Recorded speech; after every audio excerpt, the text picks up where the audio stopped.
محرم الحرام کی عظمت، یہ بات ایک واضح حقیقت ہے۔ عزت و عظمت والی چیز وہی ہے جسے رب العزت جل شانہ عزت عطا فرمائے۔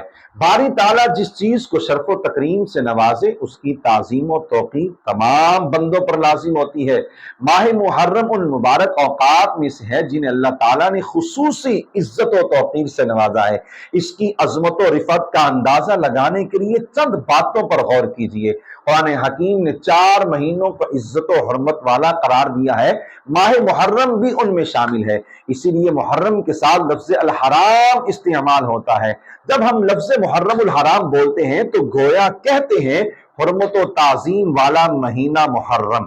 رسول اللہ صلی اللہ علیہ وآلہ وسلم نے اس کی عزت و حرمت اجاگر فرمانے کے لیے اسے شہر اللہ یعنی اللہ کا مہینہ ارشاد فرمایا ہے۔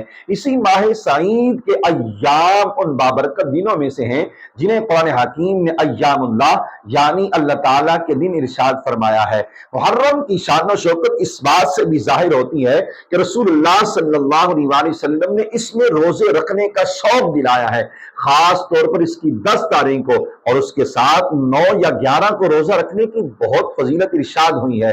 سیدنا ابو قتادہ حارث بن ربعی رضی اللہ تعالی عنہ نے سرکار دو عالم صلی اللہ علیہ وآلہ وسلم سے یہ الفاظ بھی روایت کیے، وَصِيَامُ يَوْمِ عَاشُورَا أَحْتَسِبُ عَلَى اللَّهِ أَن يُكَفِّرَ السَّنَةَ الَّتِي قَبْلَهَا، یعنی مجھے اللہ کی رحمت سے امید ہے کہ وہ 10 محرم کا روزہ رکھنے پر گزشتہ سال کے گناہوں کو معاف فرما دے گا، یعنی اس روزے کی برکت سے صغیرہ گناہ معاف ہو جائیں گے، صغیرہ نہ ہو تو کبیرہ گناہوں میں تخفیف کی امید ہے، اور کبیرہ بھی نہ ہو تو درجات میں بلندی عطا کی جائے گی۔